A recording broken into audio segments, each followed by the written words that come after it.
Good morning, guys, and welcome to another episode of the Perspectives Podcast. My name is Ashley, and I'm your host for today, and probably every single episode. But who knows?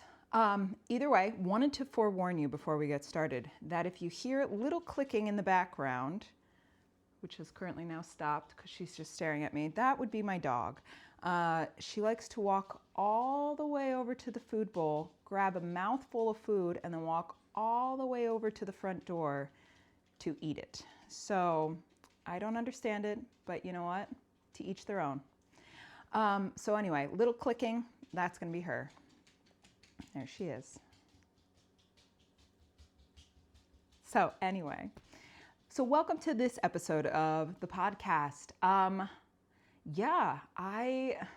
honestly, I feel like we're going to be talking a lot about fear because, well, at the time of recording, it is actually the spring solstice. Today is the first day of spring. So happy spring equinox to all who celebrate. And spring equinox is a time where, there's so many things. It's spring equinox is equal day, equal night. You know, when we hit the winter solstice, that's when the days now start to get a little bit longer. And now we're at the spring equinox, which we are hitting equal day, equal night. But just like anything else, you're only in balance for a split second. You know, whenever that absolute pinnacle of balance is, the second that, you're past that, you're already shifting to one side. So balance is, I don't think balance is a thing that you're going for, because coming into balance is tenuous. It's constantly changing. It's constantly shifting. And not really what I wanted to talk about today, but also the spring equinox is a time of new growth. To some, this is the actual start of the new year, is when spring happens. So much with that. You know, last month we celebrated the Chinese New Year, which was on the 17th of February, and now, from what I hear, it doesn't actually start until the 25th. So all that fire horse energy has just been kind of like a pregame. If any of you guys went to college, pre-gaming. And we've just been warming up to it. So with that though, I feel like so much has shifted pretty much since I started this podcast. But in the last 2 months, so much has shifted. And now in the last few days, remember how I've been talking about finding all of that resistance, or at least being observant of it? Where you feel resistance is kind of like the edge of your safety, your edge of your comfort zone. I always say in my mind, I always see it as like one of those electric dog collars, where you have a perimeter and you find that edge, and that's where a lot of people stop because, well, I know something's going to happen on the other side of that and I can't plan for it. And I think that's where I'm at. It's like this month at least, I've been doing so much work uncovering a lot of where my resistance is and sitting with it and letting it come up. Letting whatever's underneath that resistance, kind of bubble up. And today I feel like I'm hitting another wall. A wall of fear is now coming up. Because I am, what's today? 20th? I'm 5 days away from leaving to go to Egypt. And last night I started noticing it as I was sitting in meditation, because my mind immediately, when it's distracted, all of that fear that is there starts to bubble up. When I'm very present, there is no fear when you're present. I don't know how to explain it other than it just dissipates. Fear is, for me, and for this instance, I'm not saying that fear isn't actually an emotion you have, and fear doesn't live in the body. But what I'm saying in this instance, this is something that my mind in some ways has conjured up because I am still relenting. I am still going on this trip. And it's trying to tell me all the ways in which maybe this is a mistake or that we haven't planned enough.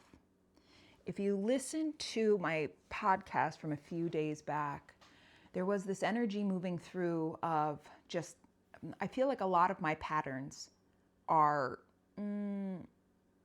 one's based in distraction. So when I'm feeling any emotion, it's like I find things to do. I straighten the house, I clean up, I become compulsive with certain things being orderly, certain things being even, certain things. And that's become kind of like a trigger for me to realize, oh, something's going on deeper. And so the other day I was noticing that a lot. And I got to sit with that panic and let it come up.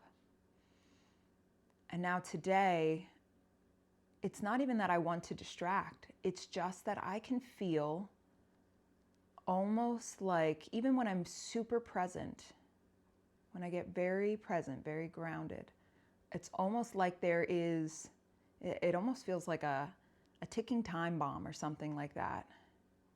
That there's just a small shell of, the word safety came up, but yeah, something covering it. And so how about this? It's like whatever is going on inside of me, this fear, it wants to come out, but maybe my unconscious, maybe my conscious is, I'm not quite sure which one has a control over this, but is doing all it can, even when I feel like I'm super present, but it's still managing. It's still managing this fear from just bubbling up and taking me over, this anxiety from bubbling up and taking me over. Because I've always been somebody who, had a really high stress, a few series of high stress jobs as a physician assistant. And, I was in internal medicine, which is one of the highest burnout fields you can be in. And I did that for, 13 years or something. I don't even know what year we're on anymore, but it's one of those things where, and even before that, I think I taught myself from a young age how to push stress down, how to manage stress and be able to compartmentalize it. And I feel like I'm here on the brink in some ways where I could just go distract and maybe not experience it, or somehow allow it to come up and really experience it.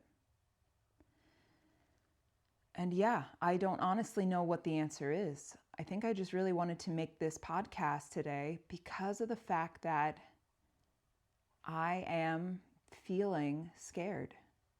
And it's not even like scared about the impending war that we have going on, or the actual war that we have going on, or going to the Middle East, or going, it's really none of that.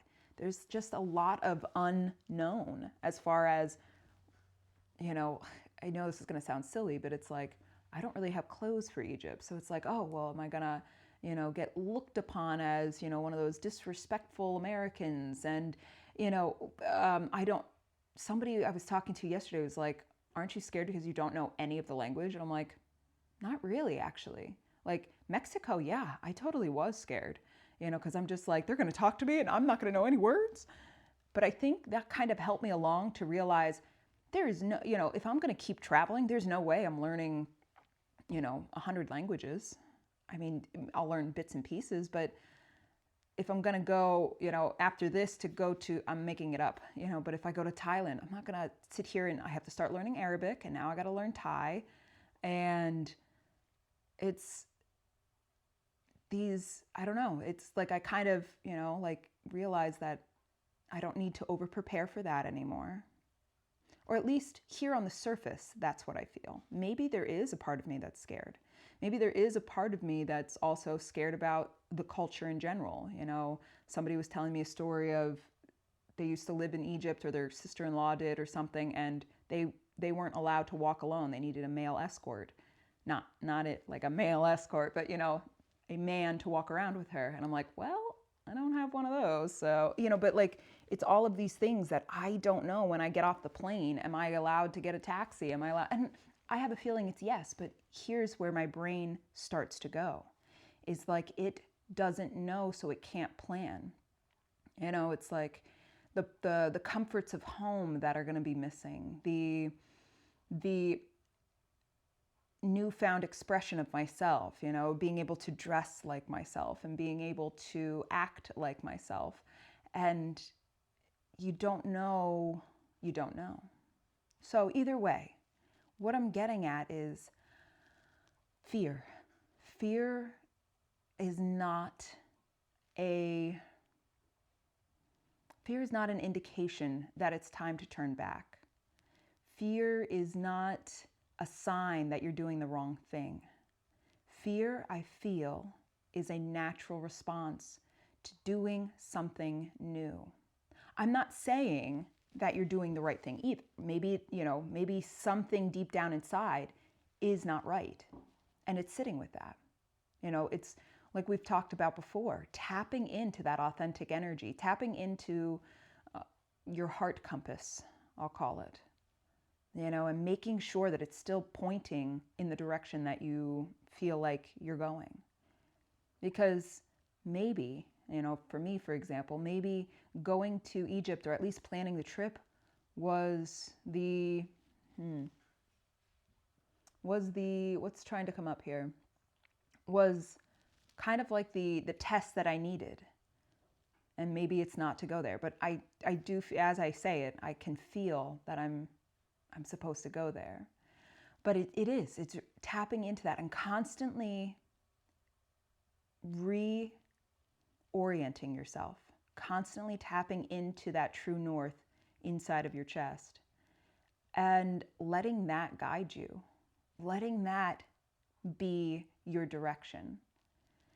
Because fear, I feel like for probably all of us, fear is always going to be there. Uncertainty is always going to be there.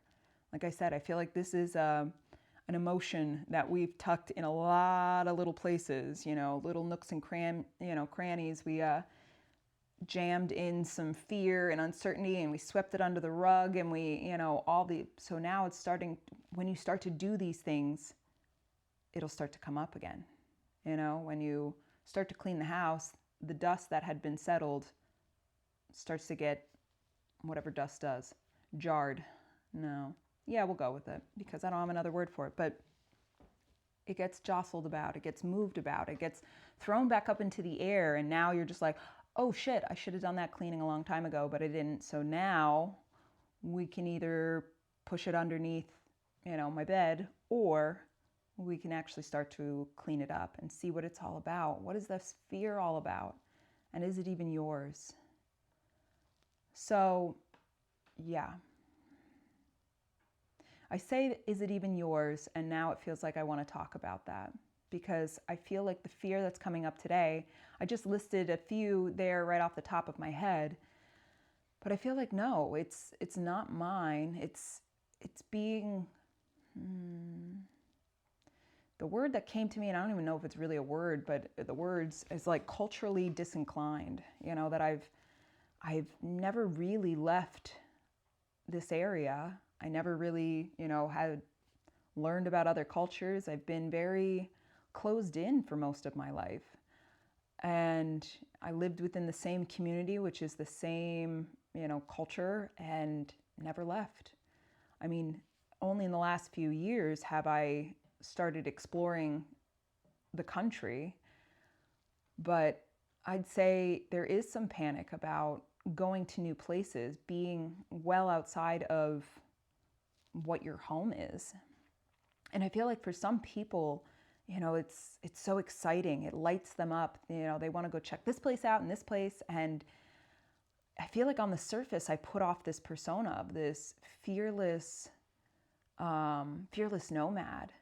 But I'll be the first to tell you, there is definite fear and hesitation. But I feel like more so, what am I trying to say here? More so than fear, it's not that I'm fearless. Really what I am is curious. And it's not even, I mean, I think I'm getting a love for other cultures, or at least like an appreciation that so many cultures have withstand the test of time. And I feel like where I'm at, my ancestry is Pennsylvania Dutch, so German. And but I feel like where I'm at, it's kind of been denuded. That nobody really practices anything and nobody really does any of the cultural type of events, whereas when I went to Mexico, it's like culture is in your face all day long. And they live by their culture. Whereas up here, it's like you wouldn't know other than the guys drive around in big trucks and wear flannel. It's like it's not like we all practice anything or have certain, I don't want to call them rituals, but yeah, like things that really ingrain this culture into the generations.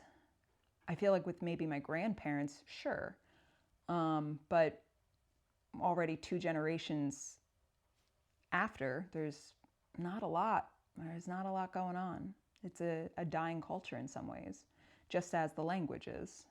And either way, I say all that because I feel like I'm getting a better appreciation for cultures because of the fact that they can be so vibrant and they can be so potent. But it's not like I'm a person that just wants to travel because I'm curious to see the world. I think I still have so much fear about that. And I think really what I'm curious about is my resistance to things. Like I feel like deep down inside, and I've said this before, I feel like I have a curiosity about my inner workings and how I was put together and how it shows up in day to day.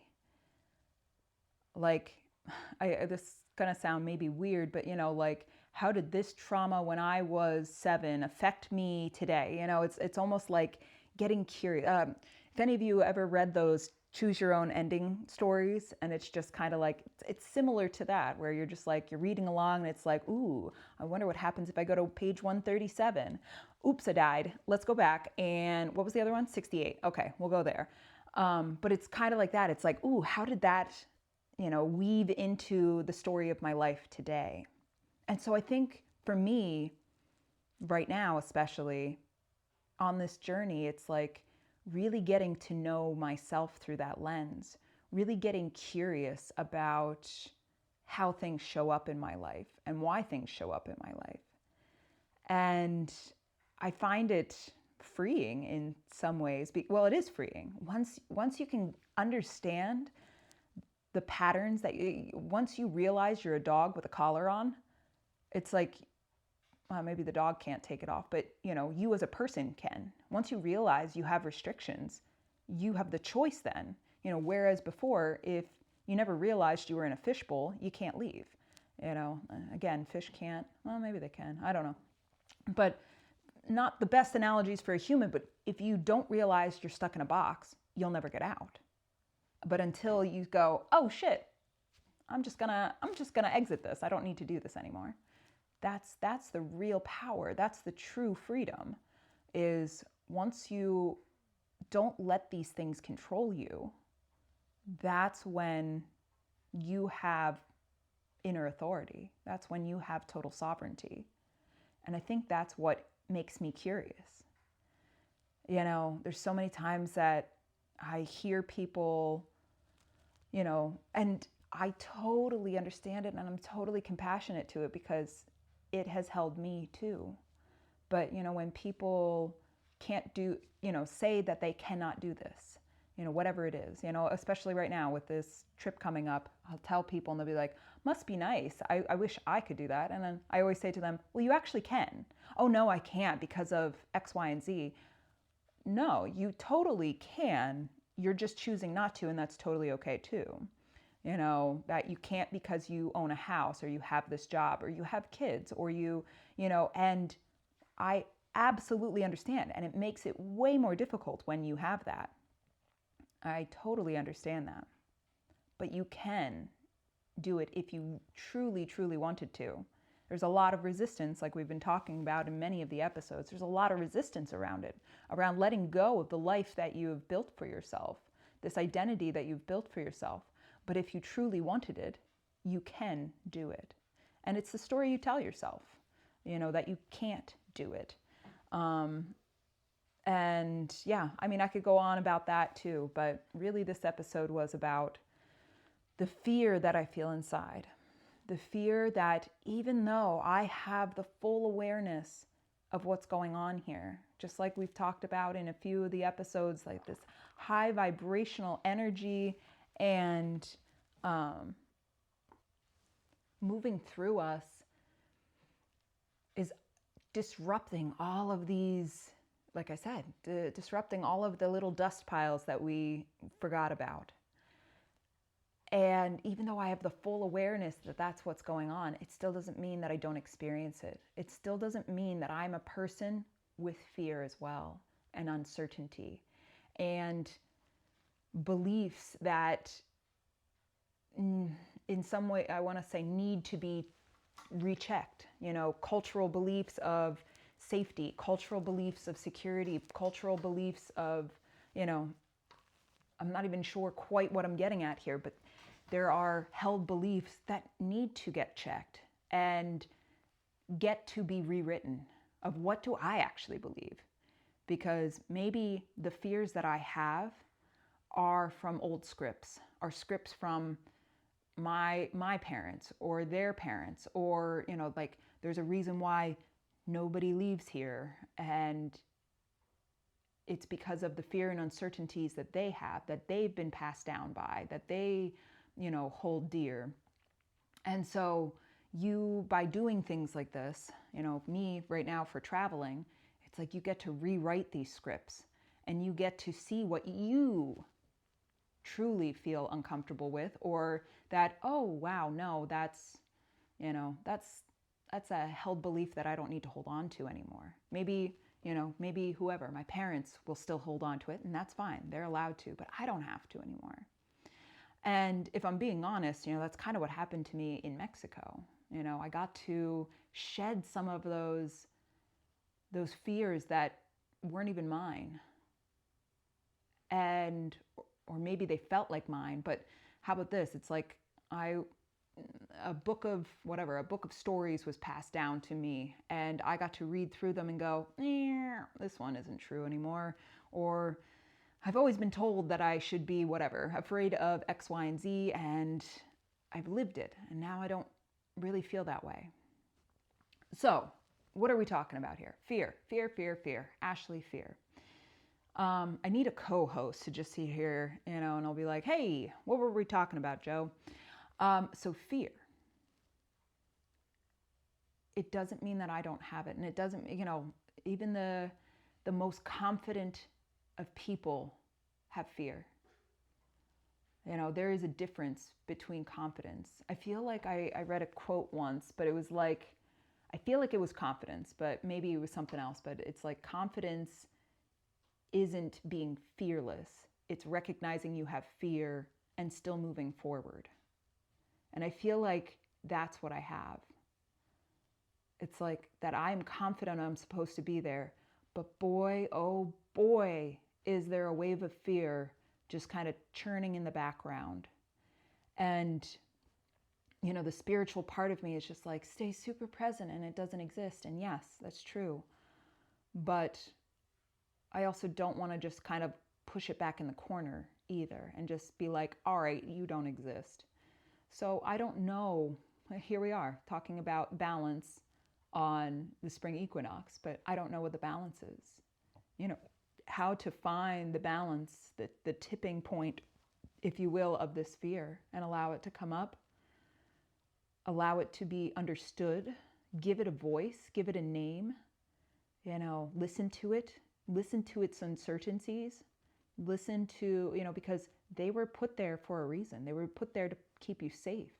And so it's giving it names and giving it an understanding and letting it know that it's also valid, that we're going to figure this out together, you and me, fear, but it is valid. And thank it for keeping me safe. But we're gonna probably rewrite some of this if they're okay with it. And it might be a little uncomfortable too. But it doesn't mean that we don't move forward. It just means that we maybe still take our little shuffle steps.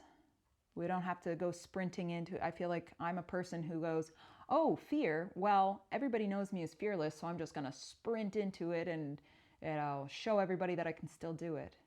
And sometimes it stops me right there. And I go, yeah, we're good. We don't need to do this. But I feel like there's a happy medium of like respecting it, because it's been there for a very, very, very, very long time, before you probably even were conceived. Whatever this fear is, I'm sure has a super deep root wrapped in something that was passed down to you from generation to generation and has kept them safe, and it was hoping to keep you safe as well. But either way, like I said, I feel like for me, and maybe hopefully for you guys, it's recognizing the box in which fear and uncertainty and doubt, all of these awkward feelings, these uncomfortable feelings, have you in. And recognizing the box you're in, getting curious. You know, what happens if I push through? How do I show myself that I'm safe on the other side? And maybe I'm not. And this fear was legitimate, or I don't know. But I think that's what we're playing with together now. I think we're playing with what does it look like to expand our diameter, our periphery, our comfort zone just a little bit more. Push it out. Real quick. Yesterday I did a woman's circle. I went to a woman's circle and it was wonderful. One, because I've lived in this area pretty much my whole life, and to have a community that has kind of spontaneously erupted since I've been traveling and come back, and now all of a sudden there's community of connected women and a spiritual community building here, which for rural Pennsylvania is amazing. But either way, the facilitator of this circle last night, she did this meditation with us for the spring equinox. It was a women's circle for Ostara, for spring equinox. And her meditation essentially was on growing past the edges, growing past the edges. And it's kind of like what I'm saying with your periphery, finding the edge of your comfort zone and just growing past it, expanding past it. And I'm not saying you have to force it. I'm not saying, anything like that, but it's realizing that there is a certain edge, a certain perimeter that has been put on us, and we are expansive. We are expansive beings. Our energy is expansive, and yet there are so many stories and limiting beliefs and things that keep us small, keep us safe, if you will, keep us stuck. And we are expansive, but it takes a lot of self-awareness in order to break through some of these molds, to expand through some of these molds. And I think that's what I'm playing with, is how to get to the point where I am the most expansive version of myself that I possibly can be. No fears, no limiting. I don't know if that's ever possible, but you know what? I'm going to say that it is. I'm going to say that there is a possibility of never having a fear, never having a limiting belief that keeps you stuck. And I want to play in that realm, but there's going to be a lot of uncomfortableness and a lot of things that you hold dear that maybe go by the wayside too. A lot of people in your life that, because you are in the current state that you are in, want to hang out with you, but you're going to lose them if you become this more expansive version of yourself. You'll also attract in other people, but there is a reason why you are in the version of yourself that you are in. And there's a lot of fear and uncertainty about taking that next step. So either way, I think I'm going to call this one. And yeah, guys, we're all in this together. I mean, if you're listening to this, you're on the path too. You're on the path of expansion. You're on the path of self-awareness, self-understanding. And I don't know. I think it's once again, it's step by step. It's step by step, and with awareness. With awareness, we can do this and release some of these fears and uncertainties. And together, I mean, probably most anything is that we can only heal in community. We can only heal with other people. And it's really truly finding people that you can start to heal with. And if you don't have community, the people around you are mirrors for you. There's a reason why you've attracted them into your lives. And so use them. Start to find where your triggers are, or the uncomfortable emotions, uncomfortable energy within you, that awkward feeling of whatever, that you're growing past these things. Use other people to help you see some of your limitations. And you can start to grow past that. Start to shed them to become that more expansive version of yourself. And as the facilitator said last night, it's growing past the edges. So I'm going to leave it at that. And I'll see you guys in the next episode. See you later.